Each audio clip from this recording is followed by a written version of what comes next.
ইবাদত কবুলের দুটি মৌলিক শর্ত ইখলাস ও নিয়াত। হাফেজ সাইফুল্লাহ মনসুর আবির, আধ্যাত্মিক সাধক। আমিল এ কামিল। আমরা যত ইবাদত করি সবগুলো আল্লাহ তাআলার কাছে কবুল হওয়া জরুরি কিনা বলেন? অবশ্যই জরুরি, নইলে এত কষ্ট করে ইবাদত করার কোনো মানে হয় না। ইবাদত কবুল হলেই তো আল্লাহ তাআলার পক্ষ হতে নির্দিষ্ট প্রতিদান সওয়াব পাওয়ার আশা করা যায়। কবুল না হলে সওয়াব পাওয়ার কোনো আশা করা যায় না। ইবাদত কবুলের জন্য মৌলিকভাবে দুটি শর্ত রয়েছে। এক, ইবাদতে ইখলাস থাকা। ইবাদত হতে হবে আল্লাহর সন্তুষ্টির জন্য, অন্য কোনো উদ্দেশ্যে ইবাদত করলে কবুল হবে না। দুই, ইবাদতটি শরীয়তের নীতিমালার আলোকে অর্থাৎ সুন্নাহ মোতাবেক হওয়া।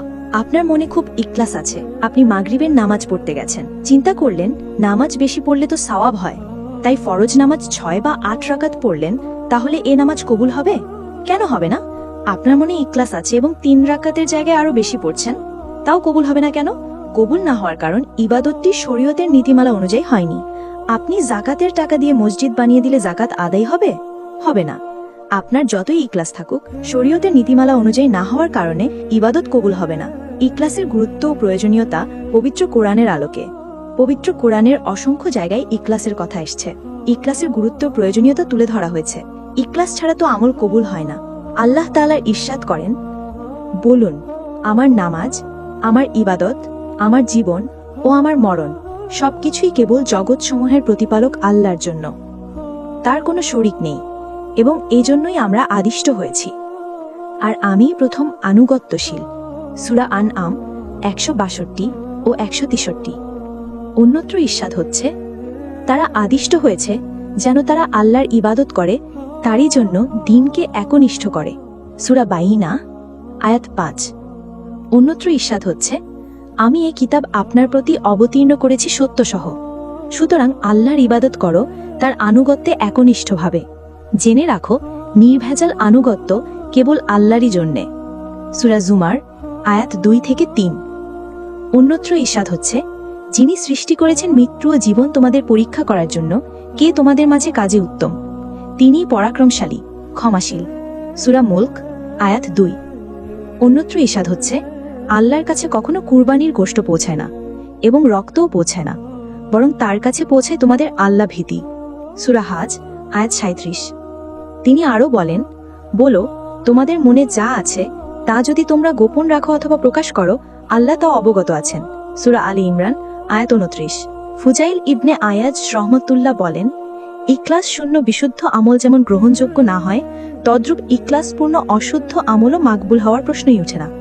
মাকবুল, গৃহীত ও গ্রহণযোগ্য আমল হওয়ার জন্য দুটো বিষয় থাকতে হবে। আমলকে ইখলাসপূর্ণ করতে হলে কেবল আল্লাহ তাআলার সন্তুষ্টির নিমিত্তেই করতে হবে, আর আমলকে বিশুদ্ধ করতে হলে রাসূল সাল্লাল্লাহু আলাইহি ওয়াসাল্লামের নীতি ও সুন্নাহর আলোকে তথা শরীয়তের নীতিমালার মোতাবেক হতে হবে। এরপর তিনি এই আয়াত তেলাওয়াত করেন, সুতরাং যে ব্যক্তি তার রবের সাক্ষাৎ কামনা করে সে যেন সৎ কাজ করে ও তার প্রতিপালকের ইবাদতে কাউকে শরীক না করে। সূরা কাহাফ 110। মুমিনদের গুণাবলী উল্লেখ করতে গিয়ে বলা হয়, তারা আল্লাহর ভালোবাসায় মিসকিন, এতিম ও বন্দীদের খাবার খাওয়ায়।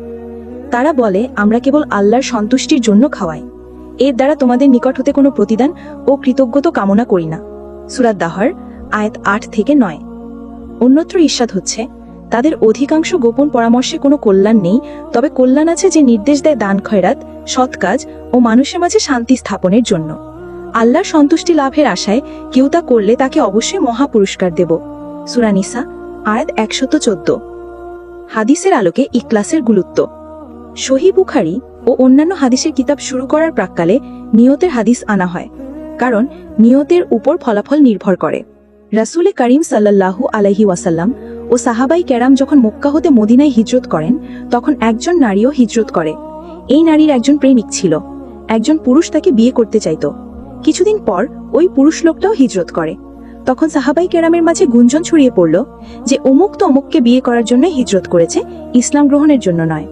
তখন রাসূল সাল্লাল্লাহু আলাইহি ওয়াসাল্লাম মসজিদের মিম্বরে দাঁড়িয়ে বললেন, নিশ্চয়ই সকল আমল নির্ভর করে নিয়তের উপর। প্রত্যেক মানুষ তাই পাবে যা সে নিয়ত করে। সুতরাং যার হিজরত হবে আল্লাহর ও তার রাসূলের জন্য, তার হিজরত আল্লাহর ও রাসূলের জন্যই পরিগণিত হবে। তদ্রূপ যার হিজরত হবে দুনিয়া কামানোর জন্য অথবা কোনো নারীকে বিয়ে করার উদ্দেশ্যে, তাহলে তার হিজরত ওই কাজের জন্যই বিবেচিত হবে।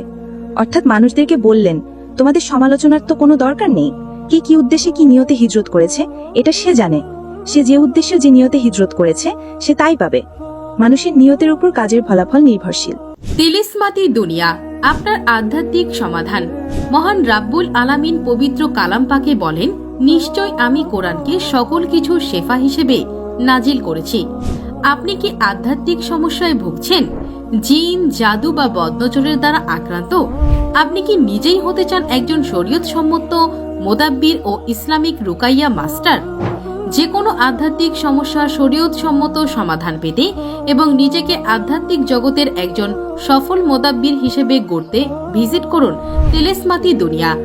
আমাদের আধ্যাত্মিক শিক্ষা কোর্সসমূহ: ইলমুল আমালিয়াত, ইলমুল তাওয়িজাত, ইলমুল আদাদ, ইলমুল আজাইব, ইলমুল কালাম, ইলমুল জাফর, ইলমুল হিকমা, ইলমুল রুহানিয়াত, ইলমুল কারামাত, ইলমে শিফা। ইসলামিক শরিয়া সম্মত আধ্যাত্মিক সমস্যা সমাধান ও প্রশিক্ষণের জন্য আমাদের সাথে যুক্ত হন। Website tilismati-dunia.com। আল কোরআনের ক্ষমতার সাথে পরিচিত হন এবং আধ্যাত্মিক সমস্যার সমাধান পান। আজই তিলিসমাতি দুনিয়ার সাথে যুক্ত হন। হযরত আবু হুরায়রা রাদিয়াল্লাহু তাআলা আনহু হতে বর্ণিত, রাসূল করিম সাল্লাল্লাহু আলাইহি ওয়াসাল্লাম ইরশাদ করেন, কিয়ামতের দিন সর্বপ্রথম একজন যে শহীদের বিচার হবে তাকে হাজির করা হবে এবং আল্লাহ তার নিয়ামত রাজির কথা তাকে বলবেন এবং সে যথারীতি স্বীকারোক্তিও দিবে। তখন আল্লাহ তাআলা বলবেন, এর বিনিময়ে কি আমল করেছিলে? সে বলবে, আমি আপনার সন্তুষ্টির জন্য যুদ্ধ করতে করতে শহীদ হয়েছি। তখন আল্লাহ তাআলা বলবেন, তুমি মিথ্যা বলেছ, তুমি বরং এজন্যই যুদ্ধ করেছিলে যাতে লোকে তোমাকে বীর বাহাদুর বলে, তা তো বলা হয়ে গেছে। এরপর নির্দেশ দেওয়া হবে, সে মতে তাকে উবুর করে হেঁচড়ে জাহান্নামে নিক্ষেপ করা হবে। তারপর এমন এক ব্যক্তির বিচার করা হবে যে ব্যক্তি জ্ঞান অর্জন ও বিতরণ করেছে এবং কুরআন অধ্যয়ন করেছে। তখন তাকে হাজির করা হবে। আল্লাহ তাআলা তার দেওয়া নিয়ামতের কথা তাকে বলবেন এবং সে তা চিনতেও স্বীকারোক্তিও দিবে। তখন আল্লাহ তাআলা বলবেন, এ তো বড় নিয়ামত পেয়ে বিনিময়ে তুমি কি করলে? জবাবে সে বলবে, আমি জ্ঞান অর্জন করেছি, তা শিক্ষা দিয়েছি এবং আপনারই সন্তুষ্টি লাভের উদ্দেশ্যে কুরআন অধ্যয়ন করেছি। জবাবে আল্লাহ তাআলা বলবেন, তুমি মিথ্যা বলেছ, তুমি তো জ্ঞান অর্জন করেছিলে যাতে লোকজন তোমাকে জ্ঞানী বলে, কুরআন তিলাওয়াত করেছিলে যেন লোকজন বলে সে একজন কারি, তা তো বলা হয়ে গেছে। তারপর আদেশ দেওয়া হবে এবং তাকে উবুর করে হেঁচড়ে জাহান্নামে নিক্ষেপ করা হবে। তারপর এমন এক ব্যক্তির বিচার করা হবে যাকে আল্লাহর সচ্ছলতা ও সর্ববিধ সম্পদ দান করেছেন, তাকে উপস্থিত করা হবে এবং তাকে প্রদত্ত নিয়ামত সমূহের কথা তাকে বলবেন, সে তা চিনে স্বীকারোক্তিও দিবে। তখন আল্লাহ তাআলা বলবেন, এর বিনিময়ে তুমি কি আমল করেছো? জবাবে সে বলবে, সম্পদ ব্যয়ের এমন কোনো খাত নেই যাতে সম্পদ ব্যয় আপনি পছন্দ করেন, অথচ আমি সে খাতে আপনার সন্তুষ্টির জন্য করিনি।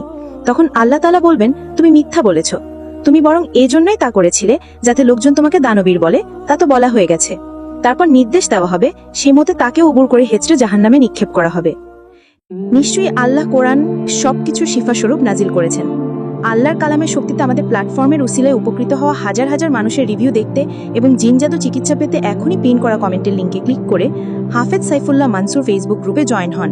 আমাদের প্রদান করা মেগা ক্লাস এবং পিডিএফগুলো ফ্রিতে পেতে ও আমাদের সাথে কানেক্টেড থাকতে এখনই পিন করা কমেন্টের লিঙ্কে ক্লিক করে নির্দিষ্ট হোয়াটসঅ্যাপ গ্রুপে জয়েন হন। জাযাকাল্লাহু খায়রান।